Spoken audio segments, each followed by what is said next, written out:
Noong January 2, 1942, tuluyan ang nag-advance ang pwersa ng Japan sa probinsya ng Bataan matapos ang bagbagsak ng Maynila sa kontrol ng mga Hapon, kung saan magaganap ang pinakagrabing bakbakan sa pagitan ng mga Amerikano at Filipino laban sa mga Hapon sa kasagsagan ng digmaan sa Pacific.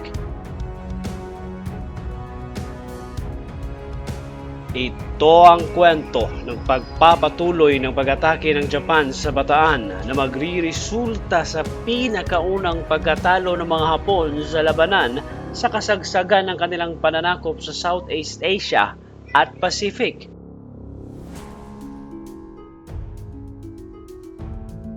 Pero bago ang lahat, huwag kalimutang mag-subscribe at i-click ang bell icon para sa mga susunod na kwento dito sa Abiset TV.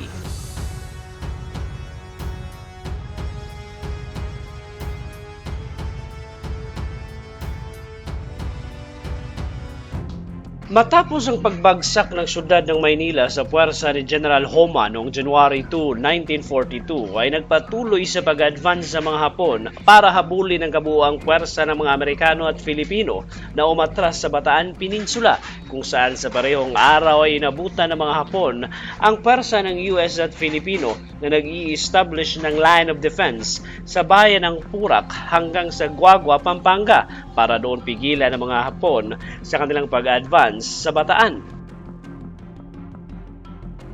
Sa loob ng 2 araw, isang madugong bakbakan ang naganap sa lugar kung saan isang detachment ng mga Hapon ang winasak ng combined force ng US at Filipino sa bayan ng Guagua. Pero dahil sa walang tigil na reinforcement ng mga Hapon, ay napilitang umatras ang pwersa ng US at Filipino sa lugar noong January 4 at dumiretso sa bayan ng Layak. Pagkatapos makatawid sa Layak Bridge, ay winasak ng mga Amerikano ang tulay para hindi makatawid ang mga humahabol sa kanilang mga Hapon.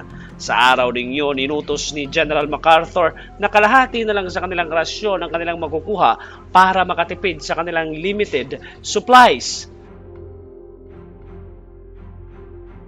January 6, 1942, pagsikat ng araw ay nagsimula na namang umatake ang pwersa ng mga Hapon sa Layak Defense Line. Napigilan pa ito ng mga Amerikano dahil sa kanilang artillery guns. Pero nang magsimula na ang aerial bombardment ng mga Hapon sa pwersa ng mga Amerikano at Filipino, ay inutos na ni General Wainwright na tuluyan ang umatras ang kanilang kabuuang pwersa papunta sa Bataan at dumiretso sa bayan ng Abukay para doon na magtatag ng bagong defensive line ang pwersa ng mga Pilipino at Amerikano.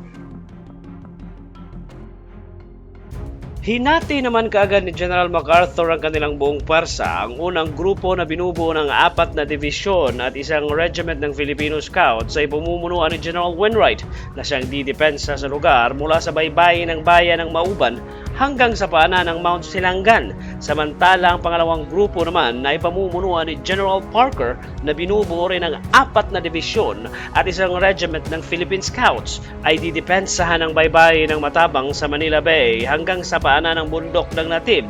Sa tingin ni MacArthur ay hindi na kayang pasukin pa ng mga Hapon ang kanilang depensa sa lugar dahil sa masukal na kagubatan ng Bataan at napakahirap na terrain sa lugar.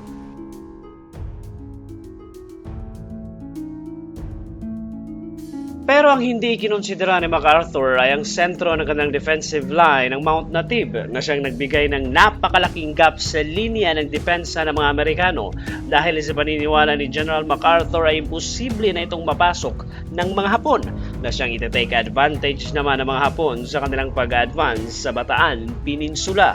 At kung sakali man talagang babagsak sa mga Hapon ang kanilang first defense line sa Bataan ay nagtatag na rin si General MacArthur ng isa pang defensive line mula sa bayan ng Bagak hanggang sa baybayin ng Orion sa Manila Bay, ang kanilang pinakahuling defense line sa Bataan. Pero noong January 9 na nagsimula na namang mag-advance sa mga Hapon sa bahaging west papasok sa Bataan na dala ang kanilang mga tangke at hinarap ang pwersa ni General Parker. Sa parehong araw, ang 122nd Japanese Regiment ay nagsimula na rin mag-advance sa bahaging west ng lugar kung saan madaling bumagsak sa kontrol ng mga Hapon ang syudad ng Olongapo. Sa sumunod na araw, isang madugong bakbakan ang naganap nang marating ng mga Hapon ang pinaka-defensive line ni General Parker sa Bukay Line. kung saan dumating naman kaagad si General MacArthur sa frontline para i-boost ang moral ng mga Amerikano at Filipino na patuloy na nakikipaglaban sa mga Hapon.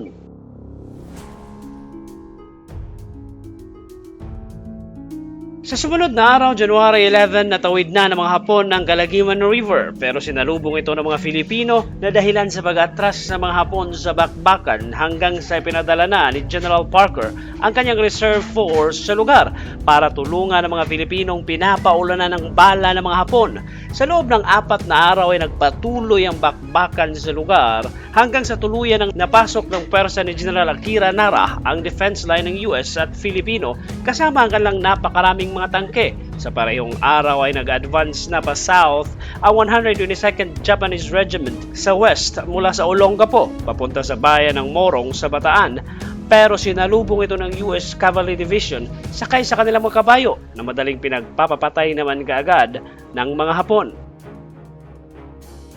January 17, umatras na si General Wainwright sa Morong Defense Line at dahil sa walang supplies ay kinatay na ng mga Amerikano ang kanilang natitirang mga kabayo para kainin. Samantala sa Bucay Line ay pinadala ni MacArthur ang kanyang Filipino Reserve Troops para i-reinforce ang pwersa ni General Parker.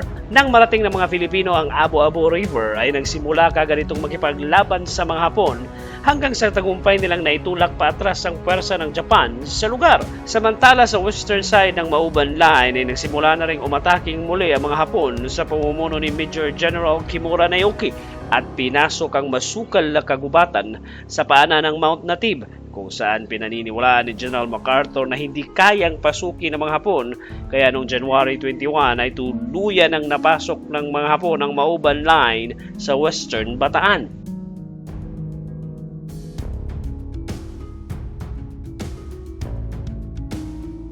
Kaya sa parehong araw, inutos na ni General Wainwright na i-abandona na ang Mauban Line at umatras pa south. Sa sumunod na araw ng January 22, bumagsak na rin sa kontrol ng mga Hapon ng Bucay Line sa Eastern Bataan, kung saan inutos na rin ni General MacArthur kay General Parker na umatras na ang kabuang pwersa nito pa south papunta sa Bagak-Orion Line, ang pinakahuling defensive line ng pwersa ng US at Filipino sa Bataan.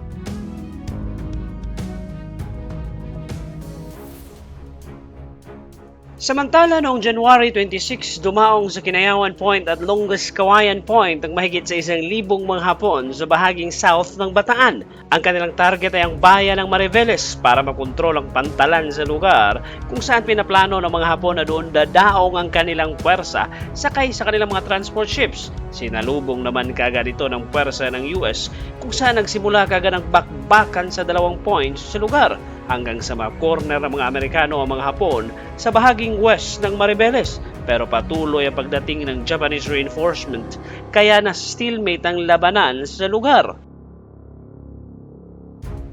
Samantala sa Bagak-Orion Defense Line ay tinalaga ni General Homa si General Susumu Morioka na siyang mamumuno sa pag-atake sa huling depensa ng mga Amerikano at Filipino. Sa parehong araw ay sabay-sabay na umatake ang puwersa ng mga Hapon sa Bagak-Orion Defensive Line. Sa loob ng ilang araw ay walang tigil ang bakbakan sa lugar. February 1, 1942, ipinadala na ni General Homa ang kanyang huling reserve troops mula sa bayan ng Morong sakay sa kanilang mga transport ships pero sinalubong ito ng 4 na natitirang P-40 aircrafts ng mga Amerikano hanggang sa mawasak ng mga Amerikano ang 2 transport ships ng mga Hapon kaya napilitang dumaong ang mga natitirang reserve troops ni General Homa sa Canas Point.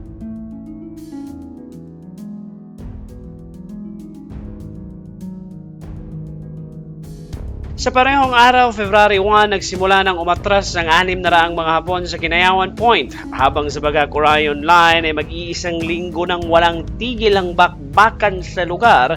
Ilang beses na paulit-ulit na umatake ang mga Hapon sa eastern sector ng defense line ng US, pero paulit-ulit rin itong itinutulak pabalik sa kanilang posisyon ng mga Amerikano at Filipino. Napasok naman ni General Morioka ang western sector pero dahil sa tindi ng bakbakan ay nahati sa 2 grupo ang kanyang pwersa kung saan pumasok sa masukal na kagubatan sa lugar ang isang grupo ng mga Hapon na sinundan naman ng mga Filipino.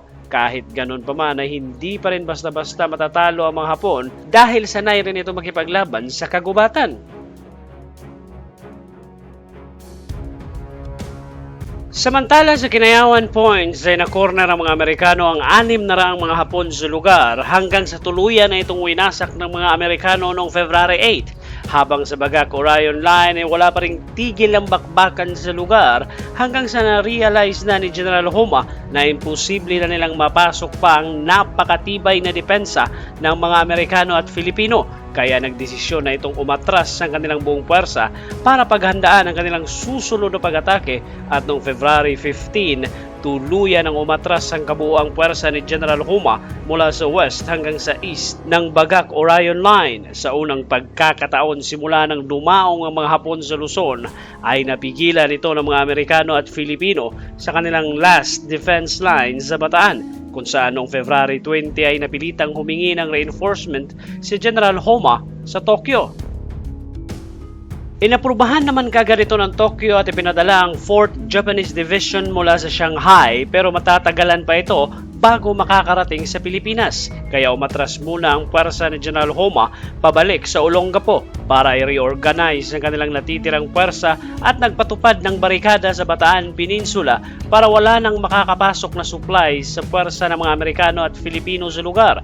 Samantala ang ibang divisyon ng mga Hapon ay tagumpay namang sinakop ang isla ng Mindoro noong February 26 para tuluyan ng makat off ang buong Bataan.